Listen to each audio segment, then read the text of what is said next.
Oke, assalamualaikum warahmatullahi wabarakatuh. Selamat sore karena saya ini membuatnya itu, oh, bukan sore, ini masih siang, masih siang. Oke. Ya terima kasih ya Mbak, Mas karena kemarin saya ada berbagai macam kegiatan yang memang membuat sulit untuk bermuajah walaupun secara YouTube ini susah ya, tapi sekarang enggak, sekarang saya sudah standby di Jogja, jadi kita sesuai sesuai dengan protap sih, kita los sekarang. Materi akan diupload rutin setiap minggu. Nah, untuk yang kemarin saya hutang satu pertemuan, jadi akan saya ganti di pertemuan di video-video selanjutnya ya. Oke, nah untuk memfollow up kemarin ya, memfollow up kemarin, jadi banyak sekali pertanyaan-pertanyaan jadinya yang memang harus dijawab. Ini kalau nggak jawab nanti sesat nih. Kalau di kelas itu enak, bisa kalian bisa langsung tanya, bisa langsung aja jawab. Kalau di sini kan susah. Walaupun pakai Zoom pun juga pasti akan susah juga kan. Ya, tapi tidak apa-apa lah. Nah, mungkin kalau kalian menghendaki pakai Zoom, silahkan kalian buat saya, Pak besok bisa Zoom. Nah, itu akan saja bisa. Tapi kalau kalian dirasa nyamannya menggunakan YouTube, ya pakai YouTube aja kan gitu. Ini mohon maaf nih suaranya kecil ya, kalian pakai headset ya. Ya karena speakernya itu mas speaker bawaan laptop, jadinya tidak bisa maksimal. Oke. Untuk Mas Madani ini bagaimana ya? Tolong nanti ada teman atau ada saudaranya yang menjelaskan ulang ya. Suruh pakai headset dan menjelaskan ulang. Soalnya untuk menggunakan isyarat juga saya susah kalau pas online kayak gini. Oke. Sekarang dari komentarnya Mbak Muflihati. Pendapat saya, para penyandang disabilitas rungu tidak hanya penting untuk belajar bahasa isyarat, melainkan juga melatih kemampuan verbal.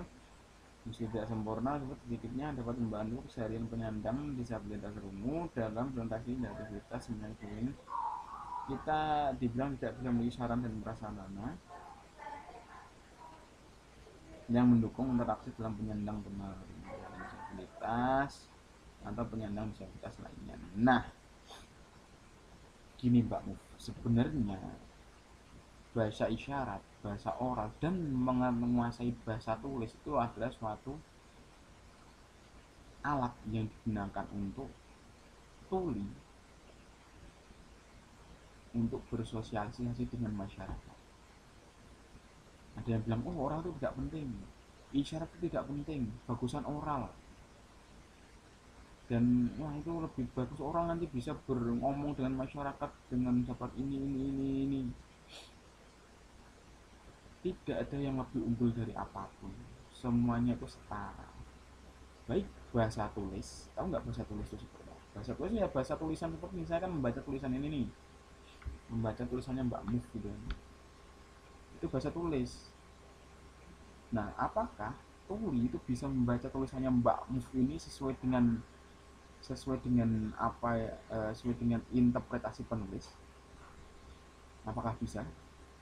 Yang kalau nggak percaya coba ada teman tuli terus suruh membaca ini, apakah dia suruh mengulang lagi apa maksud dari ulasan Mbak Muf ini, apakah bisa seperti apa yang penulis itu harapkan? Susah, bisa pun cuma satu dua orang ya. Makanya bahasa Indonesia di SLB itu harus sangat-sangat penting itu diajarkan untuk anak tuli, sangat penting sekali. Jangan hanya diberikan catatan terus kalian tinggal main HP terus anak tuli tersebut nyatet. Jangan cuma ngomong oral saja, oral itu tuli tidak paham. Oral itu tuli tidak paham. Makanya kalian harus bisa menjelaskan dengan bahasa isyarat. Itu ya. Jadi bahasa isyarat itu mendukung kegiatan bahasa tulis. Makanya banyak tuli yang susah untuk membaca. Bisa membaca, bisa tahu, bisa membacanya tapi tidak tahu artinya. Itu masalahnya. Karena apa? Dia kekurangan kosakata bahasa, apalagi yang bertemuan dengan imbuhan dengan dan partikel kah partikel lah, itu akan susah sekali. Itu akan susah itu. Nah, makanya diperlukan bahasa isyarat untuk mendukung bahasa tulis itu, dan bahasa oral itu digunakan untuk bersosialisasi. Jadi contohnya, saya dulu pernah bertemu dengan bos NGO, yaitu NGO-nya itu namanya lupa, tapi anak perusahaan dari AID USAID Australia, namanya itu Philips, penerjemahnya itu namanya Susan Emerson. Nah, saya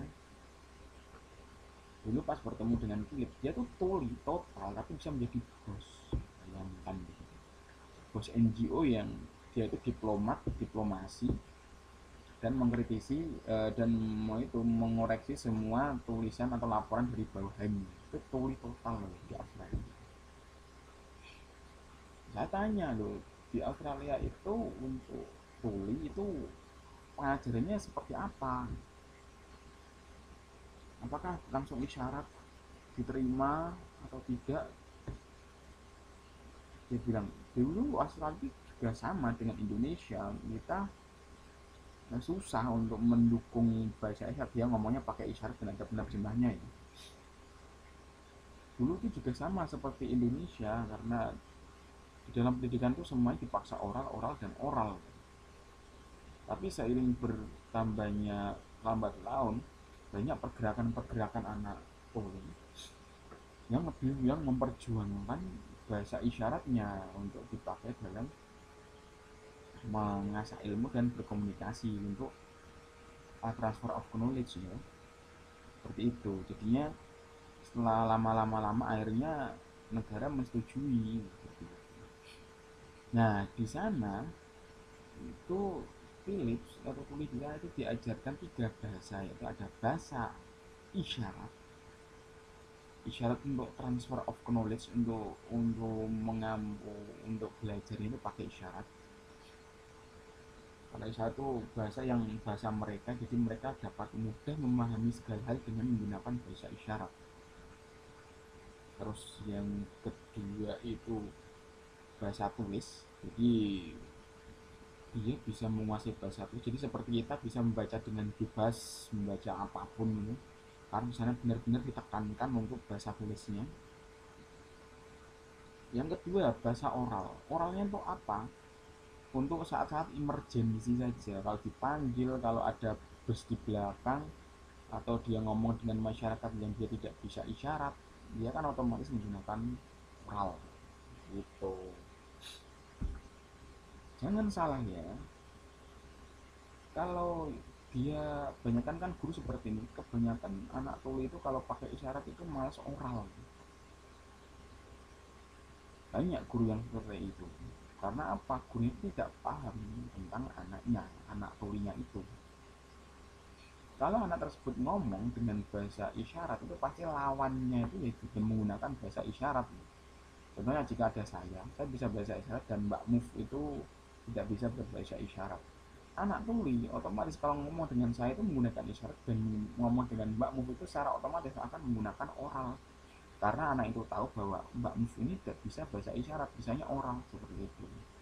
Kan ngomongnya cuma saya saja, oh iya kamu rumah mana, ya rumah saya di sini, sudah selesai sampai di situ. Tapi bayangkan jika oral, terus terus untuk transfer of knowledge, ya mereka bisa pusing seperti itu ya, mereka pusing gitu. Contohnya online seperti ini ya, kan ada Mas Ramadan itu ya kan, coba kalian melihat ini dengan persepsinya Mas Ramadan yang melihat video ini. Nah coba saya akan menjelaskan lagi yang tadi. Oke siap, ini persepsinya Mas Ramadan ya, seperti ini.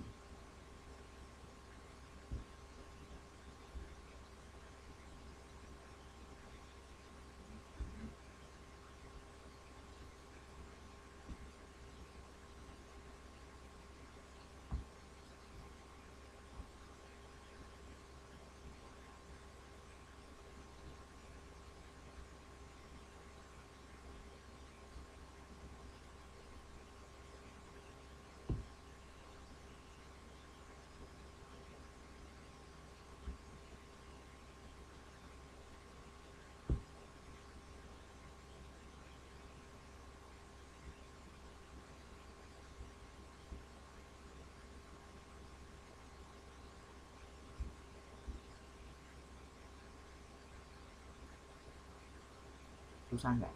Nah, itu makanya diperlukan bahasa isyarat gitu.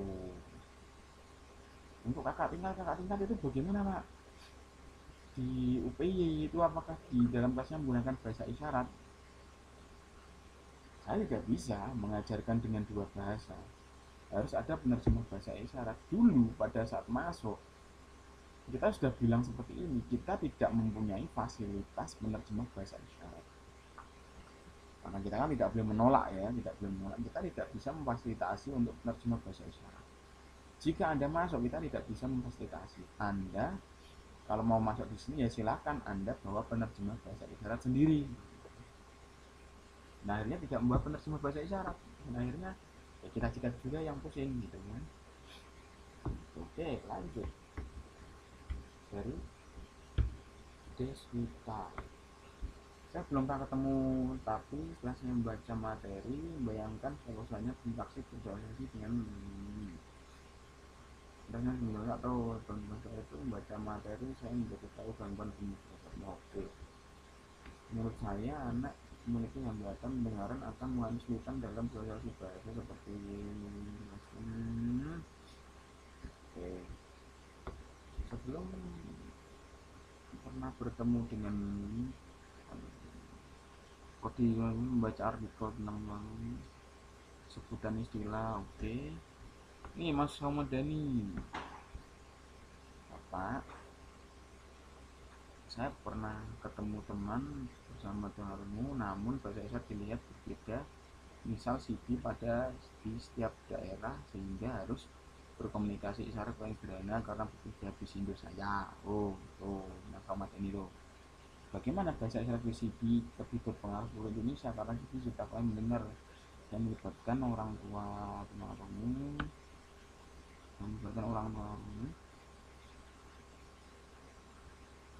Mengapa seberapa anak jarang bicara lebih dominan pakai bahasa isyarat tanpa bersuara walaupun itu?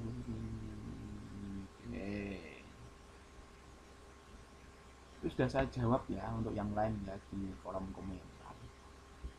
Ini terakhir ini terakhir nih.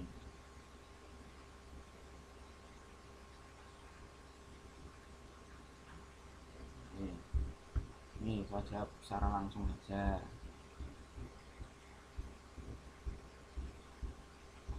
Mas Saumadani ya. Oke, bertemu dengan sama Dinda dari misalnya CB setiap daerah sehingga berkomunikasi dengan isyarat paling sederhana karena berbeda dengan bagaimana bahasa isyarat bisa bersibuk. Nah, ini Mas, karena kita kembali ke budaya. Asal usul isyarat, asal usul bahasa itu berasal dari budaya. Oke, ya, dipahami ya. Bahasa itu berasal dari budaya. Oke, itu bisindo itu berasal dari budaya. Bisindonya itu berbeda pak dari bisindo di Jawa sama bisindo yang ada di Lampung. Bisindo kan bahasa isyarat Indonesia. Ya memang berbeda karena memiliki budaya yang berbeda. Terus bagaimana pak? Ya nggak bagaimana, memang berbeda. Tapi kan kalian pasti sudah para tuli itu sudah tahu bagaimana cara meriset bahasa mereka sehingga yang mereka isyaratkan lah yang mereka pahami. Walaupun berbeda tempat, berbeda kota, tapi penyesuaiannya itu akan bisa dilakukan secara cepat daripada kita. Untuk sama tuli ya yang menggunakan bahasa isyarat Indonesia ya. Dan sekarang itu untuk bahasa isyarat Indonesia yang baku, bisindo yang baku itu sedang dalam tahap proses. Karena untuk membuat bahasa itu ya tidak bisa membalikan telapak tangan seperti CB itu. Jadi kalau bisindo itu membuat bahasanya itu ya harus mengumpulkan tuli dari Sabang sampai Merauke, jadikan satu dirapat, setiap kata itu dirapatkan. Anak, apa isyaratnya? Anak, ada anak, itu kan disyaratkan. Bapak, ada yang bilang bapak seperti ini, ada yang bilang bapak seperti ini. Oh, saya coba beda. Tuh, ada belajar di Bandung, belajar isyarat seperti ini, ya kan? Ini belajar. Ada di Solo belajar seperti ini belajar, belajar, belajar. Jadi berbeda. Ya karena untuk membuat bahasa tidak semudah itu. Nah kalau CP itu beda lagi. Kalau CP itu dia buatan orang. Jadi itu sebenarnya tuh CP itu seperti ASL, artinya American Sheng English, itu kopas saja ini, ya kan? Jadi kalau mereka itu pas karena tuli itu menggunakan bahasa Inggris, itu isyaratnya itu bisa pas karena ya coba kalian terjemahkanlah bahasa Inggris tanpa mengitukan structure ya, yang kan pasti kan kalau kalian artikan satu persatu kan bahasanya terbolak balik tuh, ya kan? Nah sama seperti tuli membaca ngomong itu caranya kan terbolak balik, ya kan? Nah terbolak baliknya dari Amerika itu dikopas di Indonesia dengan menggunakan EYD, ya kan? Yang EYD-nya di Indonesia itu fonemnya itu tidak sesuai dengan budaya dan karakteristik bahasa tuli, ya susah dipakai seperti itu. Makanya kalau kalian jadi guru itu harus ada update of knowledge, banyak berita-berita terbaru tentang bahasa isyarat, ya kan? Dulu itu tahun 60-an itu kan di kongres di Jerman kalau nggak salah, itu kan yang tentang pendidikan tuli di dunia itu ada kongresnya, itu menyatakan bahwa oke, kita untuk mengajarkan tuli itu menggunakan bahasa oral, dengan bahasa oral karena kalau tidak oral itu mereka tidak bisa bersosialisasi. Nah setelah tahun 90-an atau tahun 2000-an ada kongres lagi di Kanada, dan Komite Internasional Deaf itu meminta maaf kepada seluruh tuli yang ada di dunia. Dia minta maaf dengan statementnya itu, mohon maaf karena keputusan kita itu dapat membuat bodoh anak-anak tuli karena yang tidak sesuai dengan HAM asasi manusia, karena kita memaksa bahasa yang bukan peruntukannya. Oral itu kan bukan keperuntukan untuk itu ya. Kita mohon maaf, dan memang pembelajaran yang terbaik untuk anak tuli itu menggunakan bahasa isyarat. Nah, tuh di Kanada ada kongresnya itu, tapi tahunnya tuh lupa saya. Itu kutipannya seperti itu, silahkan kalian cari. Tapi di sekolah-sekolah sekarang di SLB itu masih menggunakan yang lama itu, yang tahun 60-an itu. Bayangkan coba, makanya guru kan harus update of knowledge gitu loh. Gitu, jadi tidak melulu oral oral oral dan oral. Oh. Hmm. Oke, saya lanjutkan lagi ya. Saya sudah pernah bertemu langsung. Oke. Mereka telah menguasai bahasa, telah menerapkan memahami sistem landing dan melakukan lingkungan bahasa bagaimana.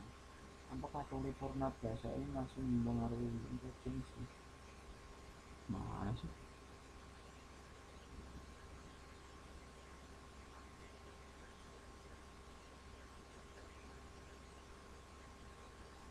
Ya untuk yang cepat curiga saat kita tertawa, betul tersinggung, ya itu wajar lah mbak. Maksudnya seperti ini, jika saya, ini Mbak Natalia ya, ini iya Mbak Natalia ya, ini Anda tuli, Anda tuli, saya ngobrol dengan Mbak Saskia contohnya ya, saya ngobrol dengan Mbak Saskia, Anda tulis, saya ngobrol pakai bahasa saya, bahasa oral, Anda tulis biasanya pakai bahasa isyarat, saya tidak menggunakan isyarat, saya ngobrol dengan dia kata-kata sendiri. Apakah Anda tidak tidak merasa risih atau merasa Anda didiskriminasi? Ya, Anda tidak bisa mendengar. Saya ngobrol dengan teman Anda tertawa-tertawa. Dengan sekali melihat Anda, apakah Anda tidak curiga? Oh, jangan-jangan itu mantan tahu saya, kan seperti itu. Ya kan? Nah, itu masalahnya. Kalau karena apa ya, mereka tidak mendengar. Bukan karena sifat itu sifat kita juga, bukan sifat khususnya mereka, bukan. Ya teorinya memang seperti itu, tapi dari untuk kenyataannya ya permasalahannya ya karena itu aja. Karena dia tidak mendengar, kita ngomong, kita ketawa, sekali kita melihat orang yang tuli itu, jadi orang tuli itu akan curiga. Jangan-jangan anak itu menertawai saya kan, seperti itu.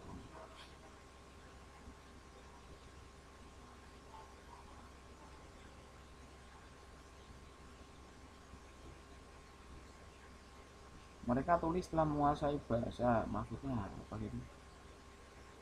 Mbak, ini maksudnya apa ya? Tolong ditulis di komentar lagi ya. Apakah tuli purna bahasa juga masih mempengaruhi intelijensi Mbak? Seperti ini loh modelnya itu, intelijensi itu. Tuli itu sama intelijensinya dengan kita, itu tidak ada ngaruh-ngaruhnya sama sekali. Bedanya kita bisa mendengar, dia tidak bisa mendengar, sudah itu saja. Untuk brainnya normal seperti itu. Jadi tidak ada itu ya, tergantung inputnya. Input pembelajarannya itu bagus tidak. Kalau input pembelajarannya bagus ya tulinya intelijensinya akan berkembang secara optimal. Kalau tidak ya sama seperti itu aja, jadi tidak bisa berkembang. Makanya guru SLB itu berat, karena bukan cuma bertanggung jawab untuk mengajar saja, beda dengan guru SD. Guru SD ngajar tinggal pulang. Kalau SLB itu dia bertanggung jawab. Kalau kamu mengajarkan bahasa Indonesia, apakah bahasa Indonesia itu mereka bisa paham dengan apa yang Anda ajarkan, itu harus benar-benar dicek. Jangan sama seperti anak normal. Karena anak normal kan santai-santai saja. Kalau anak tuli kan bahasa itu penting.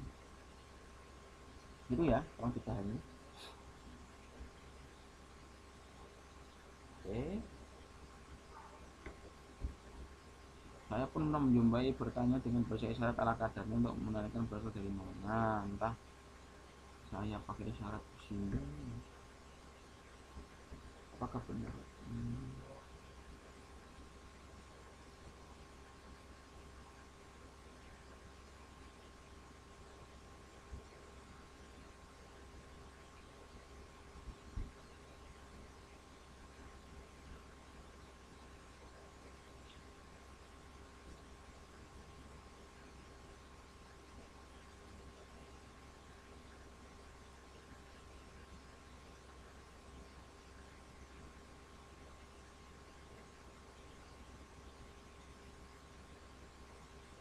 Mbak, yang namanya orang itu ya namanya meminta itu kan ya ada itunya tuh.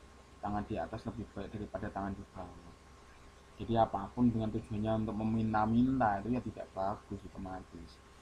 Kalau mereka benar-benar dari organisasi tuli, ya organisasi tuli itu akan melakukan kegiatan pemberdayaan. Bagaimana agar mereka dapat menghasilkan income? Ada caranya, bukan cuma kita memberikan uang saja. Ya untuk benar dan tidak benar, untuk bohong tidak bohong ya urusannya mereka. Yang penting Anda sudah niatnya itu sedekah, sudah itu saja. Tapi saya punya temen tuli itu ya ngapain minta-minta, dia masih bisa kerja kan, nggak bagus juga. Itu ya Mbak ya. Apakah anak tunarungu itu memiliki emosional yang tinggi? Tidak, itu sama seperti kita. Setiap tuli juga memiliki emosi yang berbeda-beda, jadi tidak bisa dijustifikasi emosinya itu tinggi atau tidak ya. Apakah tuli yang dimaksud tuli purna bahasa itu adalah mereka yang sudah tua? Coba saya cek, diartikan lagi dulu ya, Mbak Natalia. Apakah orang tua tidak dapat bicara sehingga mereka berkomunikasi dengan bahasa isyarat? Mbak, kalau organ pendengarannya itu tidak berfungsi, apakah organ pita suaranya itu, bukan, organ oralnya itu akan bisa berfungsi secara maksimal? Bayangkan, ya kan? Kalau Anda bayi dulu, itu telinganya ditutup, tidak bisa mendengarkan bahasa sama sekali. Nah, apakah Anda bisa berbicara? Orang bisa berbicara kan karena dia bisa mendengar.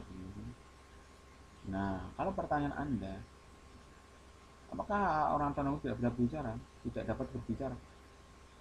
Bicara itu bisa, berbicara itu bisa, tapi masalahnya mereka tidak mendengar gitu. Kalau bisa bicara, bicara apa kan gitu. Bukan masalah bicara dan tidaknya, dia paham dan tidaknya itu loh. Jangan fokusnya itu pada anak tuli berbicara terus bisa berbicara dengan baik. Itu pakai metode tahun 60-an, itu jangan dipakai lagi ya. Yang penting sekarang itu bukan berbicara tapi pemahaman. Oke. Oke. Bagaimana cara menganalisir penyandang tuli dari sosial emosional untuk tidak mudah curiga karena menggunakan bahasa isyarat, bahasa yang mereka mengerti saja.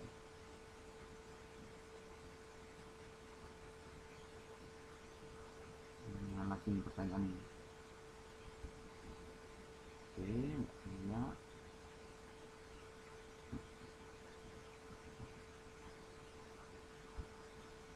menggunakan tangan juga membantu.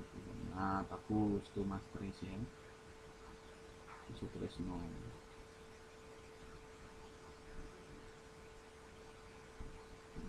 Tuh Mas ini.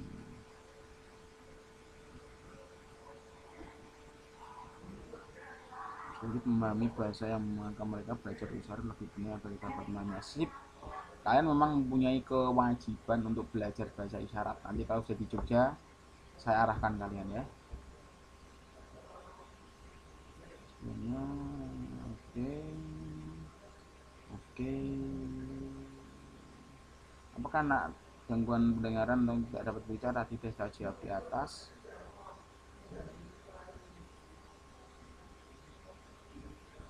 Untuk anak netra dan anak tuli tidak perlu dibatasi ya makanan ya. Makanan itu kan yang untuk yang C dan yang E itu saja. Oke, itu saja video dari saya. Jangan lupa pakai headset ya. Besok kita akan lanjutkan, ini saya ulas dari pertanyaan-pertanyaan tadi. Oke, pertemuan saya. Wassalamualaikum warahmatullahi wabarakatuh.